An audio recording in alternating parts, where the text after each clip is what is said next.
Hi, everyone. Welcome to Forbes Talks. I am with Golnar Khosrowshahi, who is founder and CEO of Reservoir Media Management. Golnar, great to see you.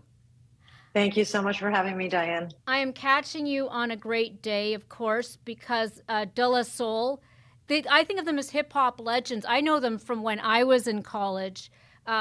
Finally available on streaming. What happened? Can I say what took us so long?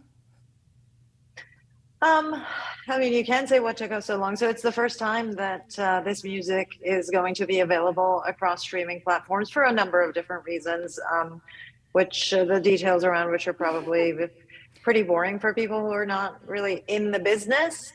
I think you and I are of around the same vintage, so it's got the same meaning for me, and it's right around that same time, college time for me.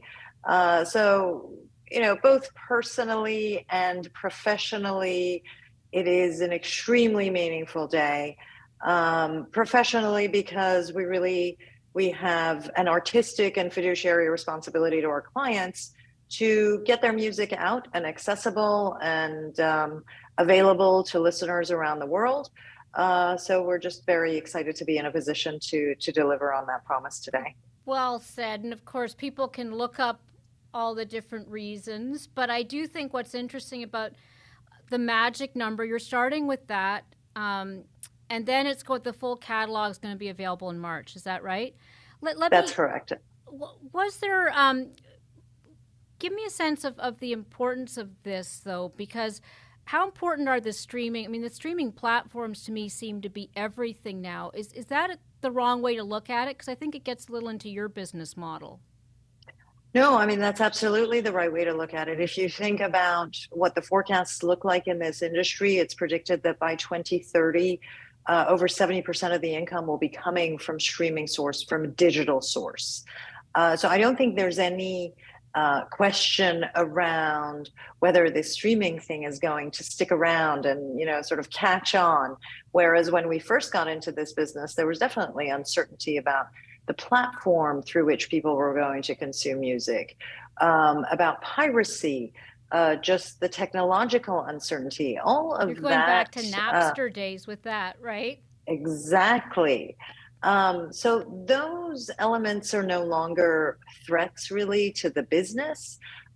We are in a market today where, by and large, most people are going to consume their music through a streaming source.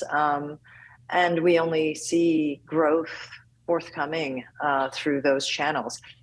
Interestingly, you've seen cassettes and CDs come back in the past year. There's obviously a lot of... I didn't know that. Yes, cassettes are back now. And in fact, I'm hearing of children, 9-year-olds, 10-year-olds who are finding Walkman and using cassettes. I blame Guardians of the Galaxy for that one. But I want to ask about your business model, because we've had a lot of attention this year to artists, the power that artists have, Taylor Swift, etc. Give us a sense of Reservoir and how it works, because you basically have the record company, you've got some media management. You also have, of course, a vast publishing catalog.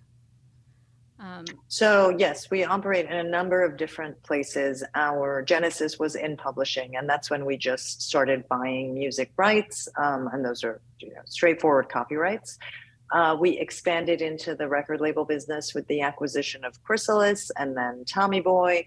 And so, that got us very well entrenched into the label side of the business.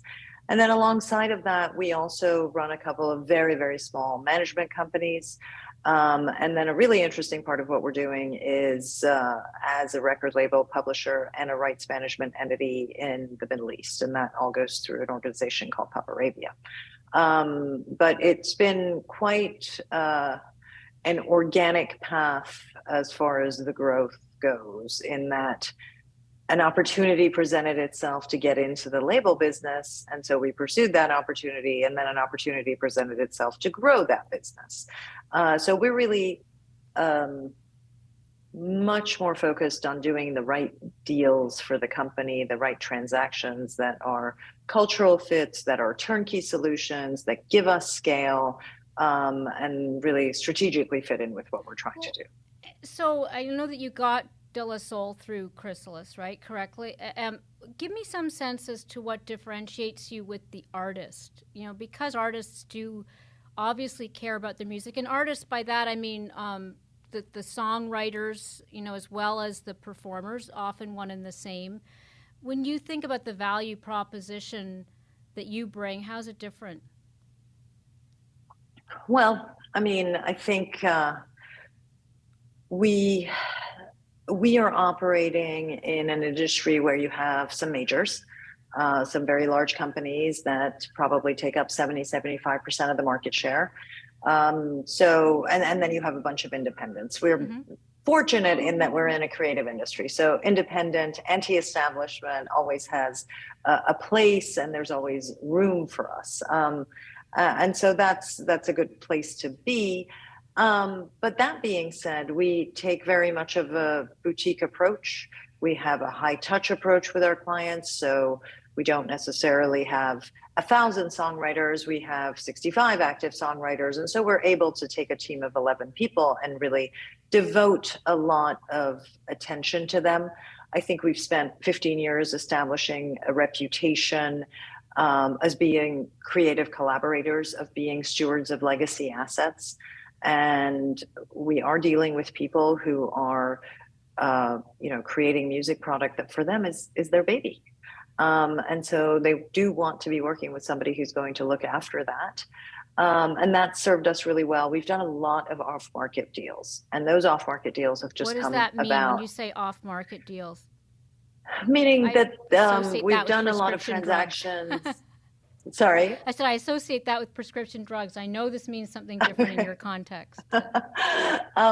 That we are, we're doing deals that are not necessarily going through some kind of a formal auction process, that don't necessarily have a representative and are actively being sold. And so those deals come about really because of relationships, and we may not be the highest bidder, but there are a lot of other angles that enable us to secure those deals. You have a very